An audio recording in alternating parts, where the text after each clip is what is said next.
NVIDIA is currently the world's most valuable company. Their market cap currently sits around $4.3 trillion, which is absolutely insane, especially when you factor in how they were able to achieve this. And so who is the mastermind behind building NVIDIA into the world's biggest empire? Well, it's none other than Jensen Huang. And him building NVIDIA into the most valuable company in the world wasn't by accident or luck. It was a result of him going all in on a few bets that turned out to be right, which I'm going to walk you through all his strategies in this video and how you can implement them into your own AI service business.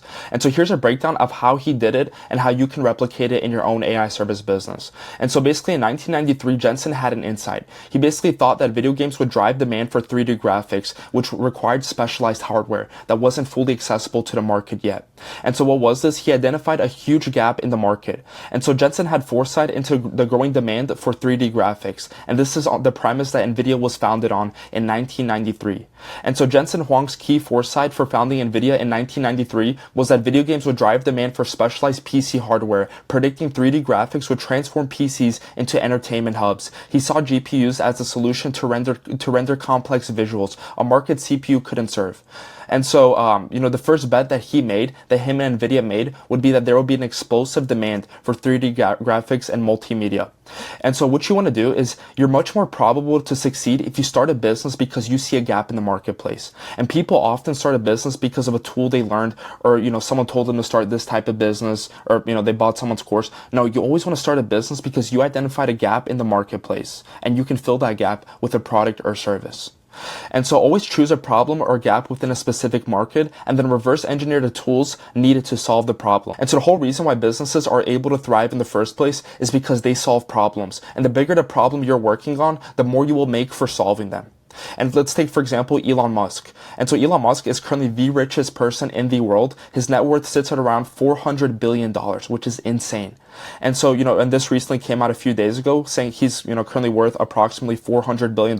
He's the richest person in the world, and he's also projected to become the first trillionaire by 2027. And so how's he able to do this? Why is he so rich? Well, it's actually very simple. It's because he's solving the world's biggest problems. He's solving making humans a multi-planetary species. He's solving, sustainable energy on Earth, and also making AI maximally truth-seeking. There are no bigger problems than this to solve, and, he's attacking all three of them at once. Pretty successfully, you might add on. And so this is why he's been able to attain this net worth, which is absolutely crazy. And so instead of just starting an AI agency because people are telling you to, research various markets and help them solve the problems in between their current and their desired situation. And so now I want to walk you through the criteria for choosing a winning market. Okay, what separates a good market, a good niche, good market, whatever you want to call it, versus a bad market? And so when it comes to the good markets, you want to make sure that the market is growing and not dying. You want to make sure that they're easy to find online. You want to make sure that there's at least 50,000 businesses ideally within the US. You want to make sure that they aren't broke, that they can actually afford whatever you're selling. You want to make sure that, especially in the beginning, when you don't have as many resources to spend on ads or to acquire customers, the least competitive, the better. Why? Well, because, your cost per lead is going to be cheaper, your cost per booked call is going to be cheaper, and your cost to acquire a customer in the end is going to be cheaper. And so the less competition, the less noise, the more you're going to stand out and the more people that are going to choose you. And so you also want to make sure you can predictably deliver results. And so that's all the criteria of what makes a market good. And now what makes a market bad? Well, basically it's the complete opposite of what makes a market good. And so if the market is dying, you want to avoid it. If they're hard to find online, if there's less than 50,000 businesses in the US, and if they're broke. If they fit any of these criteria on the bottom, avoid them. If they fit all these criteria here at the top, go for it. And so once you've chosen your market, instead of solving one problem like everyone typically does, they either run ads for them or they build an AI voice dialer for them. If you're just implementing one tool or one mechanism, you're only solving one problem. And so what you want to do is put in the upfront effort to solve the entire gap in between their current and their desired situation with a sequence of mechanisms and AI tools. And here's what that looks like. And so here's an example of someone who's selling a commodity offer that only solves one of the market's problems. This is someone who's solving one problem by implementing one tool or mechanism and charging a monthly retainer for it. Nowadays, especially in 2025, due to the excessive levels of competition, the market sophistication, if you're able to charge above $3K for like a normal service where you're running Facebook ads for someone on a monthly basis or doing short form content, a commoditized service, it's damn near a miracle. Okay. And so you want to avoid this model at all costs. One, because you're competing on price. Two, because you're selling your time for money. And three, because you have no leverage. Okay. You're going to be acquiring customers. You're going to be churning customers, and you're going to be stuck in this hamster flywheel, the slavery flywheel, which you want to avoid at all costs. And so what do you want to do? You want to take this and you want to package it into an AI infrastructure offer. Here's how you do it. Okay. Here's an example of it. And so an AI infrastructure offer that solves all of the market's problems. We've seen people charge anywhere from, typically 4, 6, 8, 10, 12, even 16K upfront, depending on the market you're targeting and the problems you're solving. And so what you want to do is you want to identify the current situation of the market and the desired situation of the market. And then within the gap, there's going to be multiple problems that's stopping them from going from their current to their desired situation. And what you want to do is you want to implement a sequence of mechanisms and AI tools to help them get to their desired situation. So for example, if a market's desired situation is to acquire customers more predictably, well, the main two problems they're going to have is generating leads and nurturing leads. And the most popular way to solve these problems is to run their ads for them. Create their creatives. You can leverage AI tools that create AI creatives that get an insanely low cost per lead, cost per book calls. Definitely a great thing to leverage. Create their AI creatives for them, run their ads for them, implement an AI voice dialer, integrate it into their business. So this way, not only are you solving the problem of generating leads, but also reaching out and nurturing and booking these leads onto appointments. So them reaching their desired situation is much more inevitable, opposed to you just solving one problem where you're doing one thing that's not solving the entire gap. Okay, and that's how you do it. And this is exactly how you escape competition. Now, moving on to the next thing, in the mid-2000s, and this is going to sound a little confusing, but there's a bigger theme to it. And so in the mid-2000s, Jensen foresaw GPU's parallel processing excelling beyond graphics at matrix multiplications for scientific computing and AI. And so NVIDIA launched CUDA in 2006. But basically what that is, it's a platform for general-purpose GPU computing, boldly enabling simulations and early neural network training to capture emerging AI opportunities. And so what this means is that when Jensen first started NVIDIA, their main use case for the GPUs they were selling was for video game graphics, for 3D graphics. But the thing with these GPUs is that they're really good at matrix multiplication that can also be used for scientific computing and AI. These GPUs are much more effective than the normal CPUs at doing things like scientific computing and AI. So there's actually a hidden use case that they didn't even really fully comprehend when they first started NVIDIA. And so what was the second bet that NVIDIA made? Well, basically it was that GPUs would extend beyond gaming graphics to general purpose computing around the mid-2000s. And so what is this an example of? Well, this is something called serendipitous market overlap. Okay, it's kind of hard to pronounce serendipitous market overlap. And so what does this mean? It sounds really confusing, but basically all it means is that serendipitous market overlap occurs when a product designed for one purpose unexpectedly proves valuable for a different, unrelated purpose or market, allowing the company to expand its customer base or applications without significant product changes. Okay, and so like I mentioned, the GPU was created for one use case, which was video game graphics, and now all of a sudden it's very useful for another use case, which is scientific computing and AI, and they really didn't have to change anything about the GPU. Okay, it was already extremely good, far better than a CPU when it came to matrix multiplication, and so it's the best thing for the market to use for scientific computing and AI. Okay, and so NVIDIA's GPUs, the original use case, like I said, was video game graphics. Serendipitous market overlap, they realized that the new use case, which is scientific computing and AI. Okay, and so how is he able to anticipate this? Well, it's a mixture of trend monitoring, flexible product design, and luck. Luck always tends to play a role.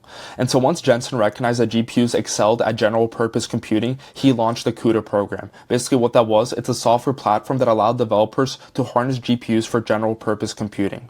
And this program was the beginning of NVIDIA's bold choice to embrace general purpose computing. For the first time, they said, hey, these GPUs, they can be used for video game graphics, but they actually have this other use case, which can probably create a lot more value to the economy and to our company if we leverage it, okay, which was scientific computing and AI. And so NVIDIA offers CUDA completely for free to enable GPU computing, driving demand for its high-margin AI chips like the H100 by locking developers into its ecosystem. And this boosts hardware sales and revenue from enterprise systems, software, and services.